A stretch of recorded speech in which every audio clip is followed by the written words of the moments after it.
सर बकफ सर बुलंदियोबंद जिंदाबाद जिंदाबाद जिंदाबाद जिंदाबाद। सर बकफ सर बुलंदियोबंद जिंदाबाद जिंदाबाद जिंदाबाद जिंदाबाद जिंदाबाद जिंदाबाद देवबंद। काबिदीन ता खिदमत टोल जहान ता सरगन जिंदाबाद जिंदाबाद जिंदाबाद देवबंद जिंदाबाद जिंदाबाद जिंदाबाद देवबंद। सर बकफ सर बुलंद देवबंद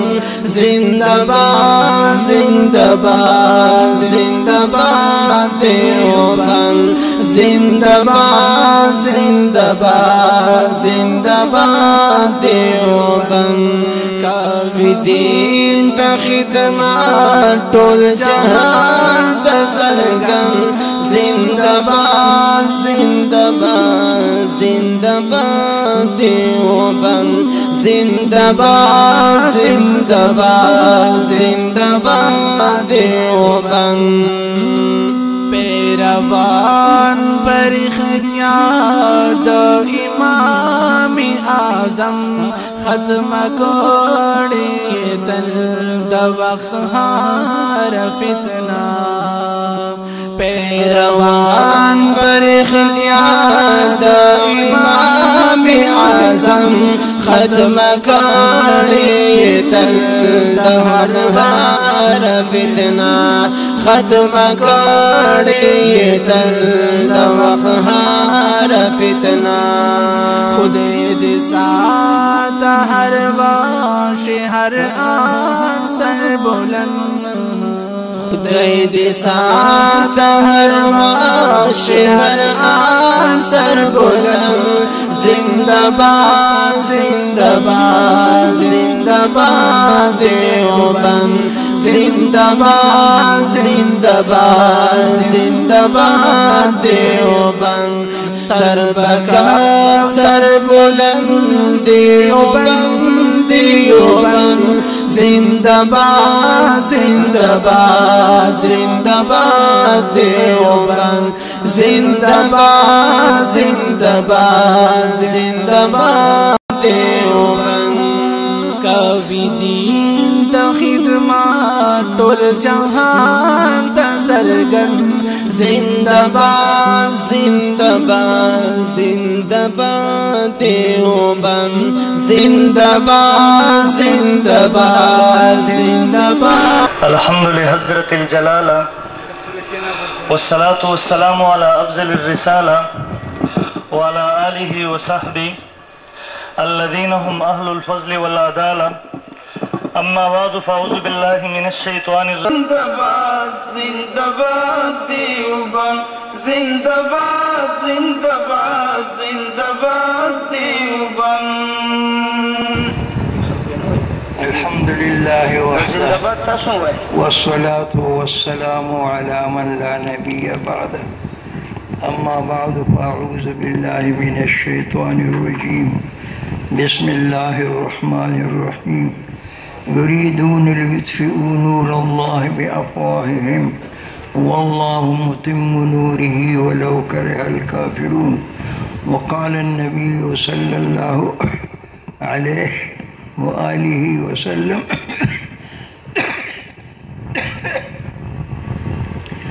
इत्तबिऊ सिवादल आज़म صدق الله مولانا العظيم وصدق رسوله النبي الكريم ونحن على ذلك من الشاهدين والشاكرين والحمد لله رب العالمين. معزز حاضرین، زه بیمار هم او عمر رسیده هم او آواز میں ناسته هغه په مشکل باندې راوباسم، لیکن بهرحال یو څو مختصر الفاظ ستاسو مخکې عرض کوم.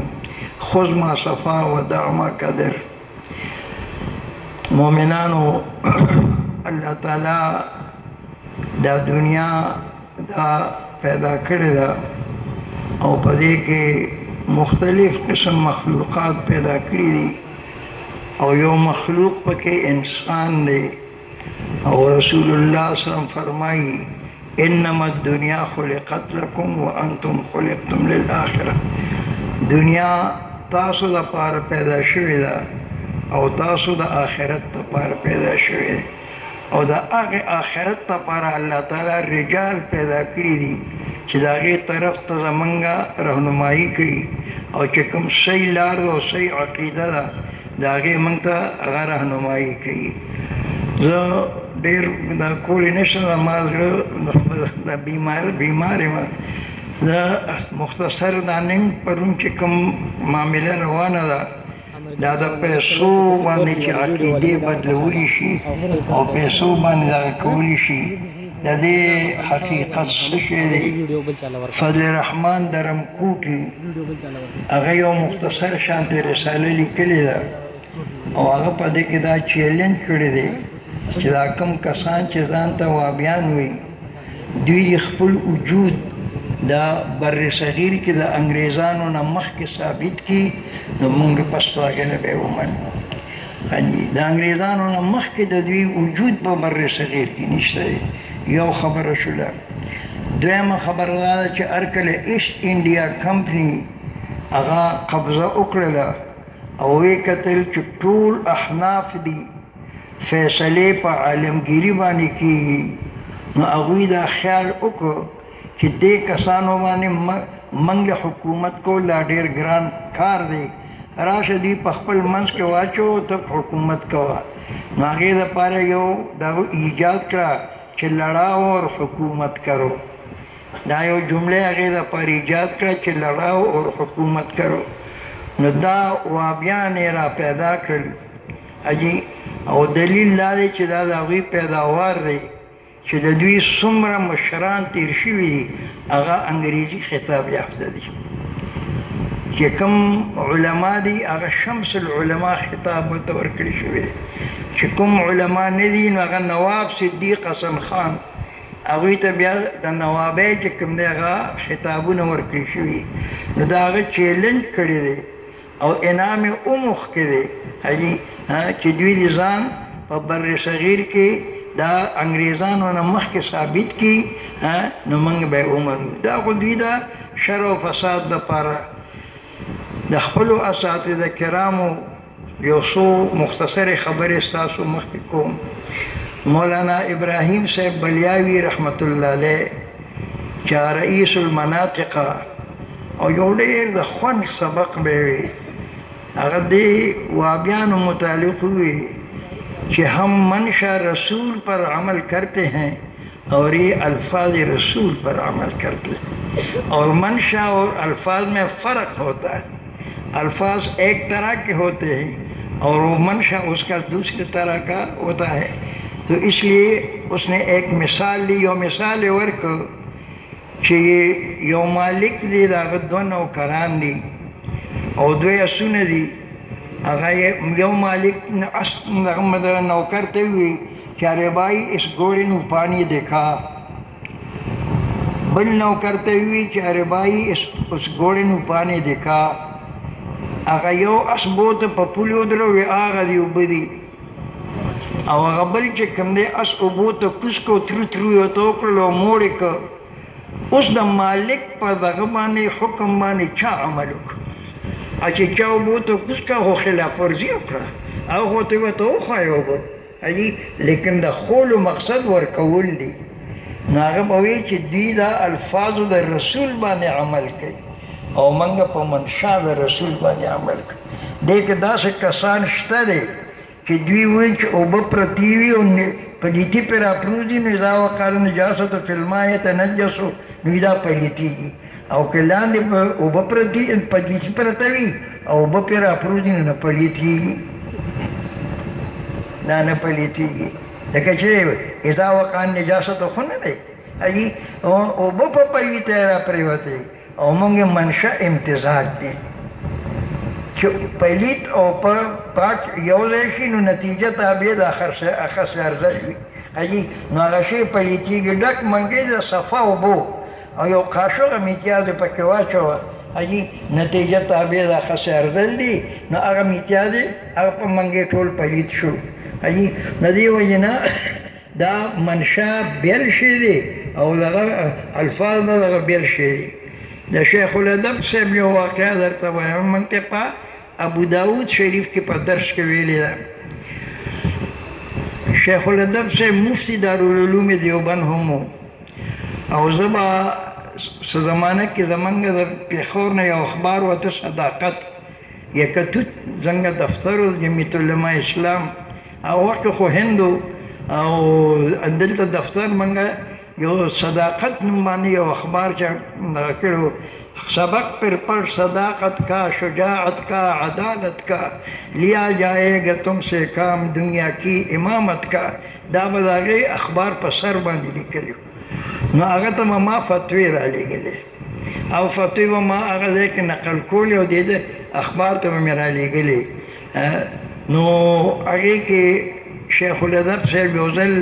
موږ ته ډېر مفتي مو، نو موږ ته یې وی چې یو فتوا راغله چې سوال یې لیکلی دی او جواب یې لیکلی دی،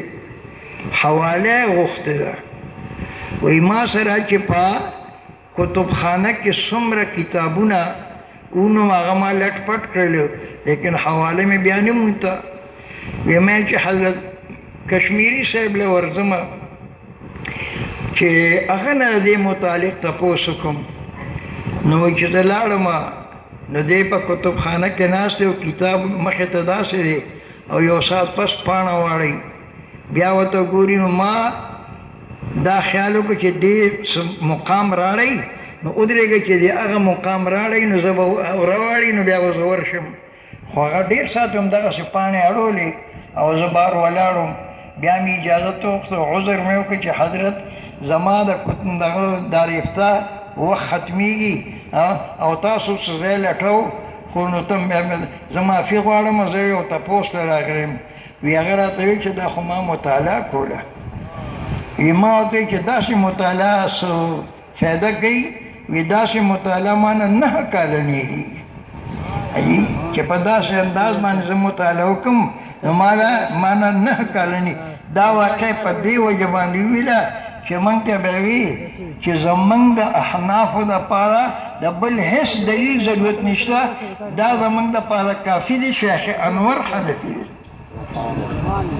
زموږ د هېڅ دلیل ضرورت نشته. وی چې زه لاړم، وی چې زه اوس وکړو، راته یې وي چې دغه کتاب راواله او په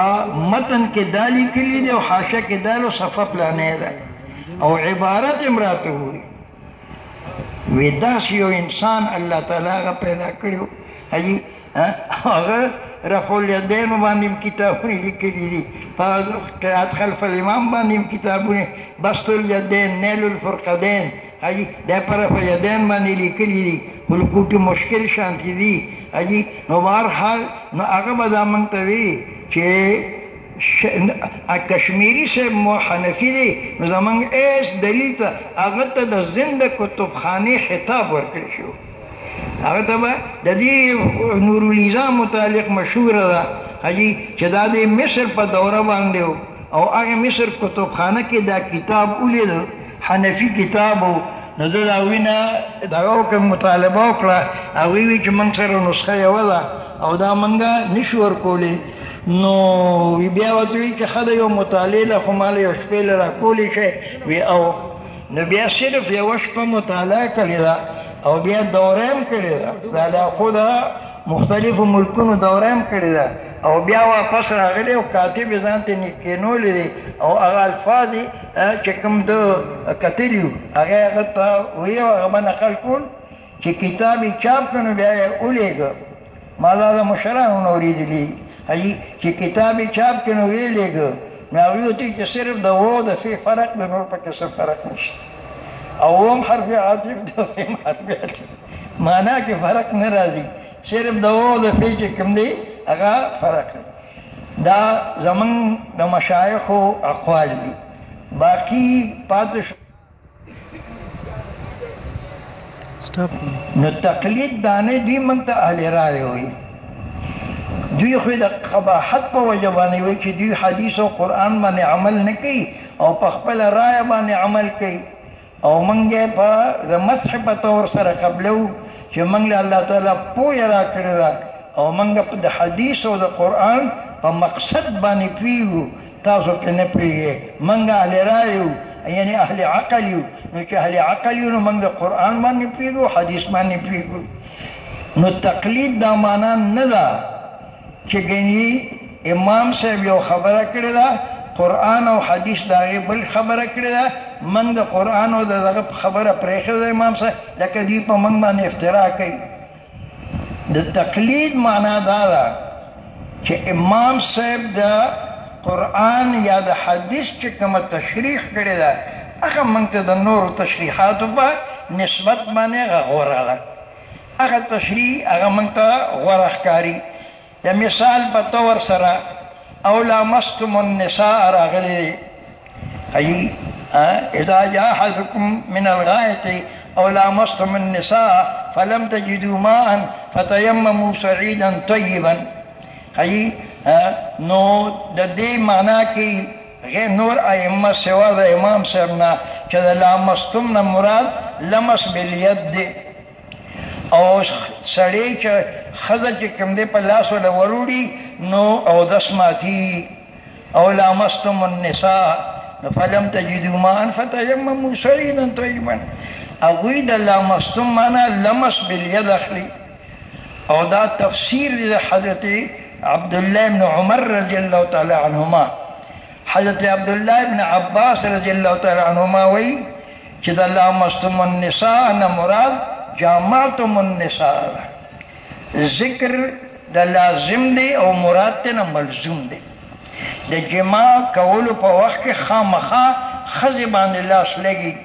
نو ذکر د لمس دی ذکر د لازم دی او مراد ته نه ملزوم دی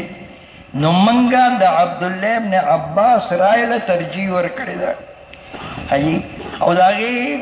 مختصر خبره دا ده چې حدثونه دو دي اصغر دی او اکبر دی اذا جاء احدكم من الغایط دا حدث اصغر شو او لامستم النساء دا هم حدث اصغر شو نو فتیمموا صعیدا طیبا نو دینه خو معلومه شوه چې حدث اصغر نه تیمم کافي کیږي لیکن حدث اکبر نه تیمم کافي کیږي که نه کافي کیږي دا د دغه تفسیر نه معلومیږي او ارکلا چې جاء احدكم من الغایط دا حدث اصغر شو او لامستم النساء دا حدث اکبر شو نو فلم تجدوا ماء فتيمموا صعيدا طيبا نو د دې وجه نه چې کوم دی موږ د عبدالله ابن دا نه چې موږ د ځانو څه بله خبره کړې ده هم د دغه آیت کریمه دی عبدالله ابن عباس چې کوم تفسیر کړی دی هغه موږ خوښ کړی دی هغې نه دغه زموږ امام صاحب خوښ کړی دی نو زموږ هم خوښ دی نو دې ته دا تقلید دی حدیث مبارک کې راځي چې الاذنان من الراس غوږونه دا د سر نه دي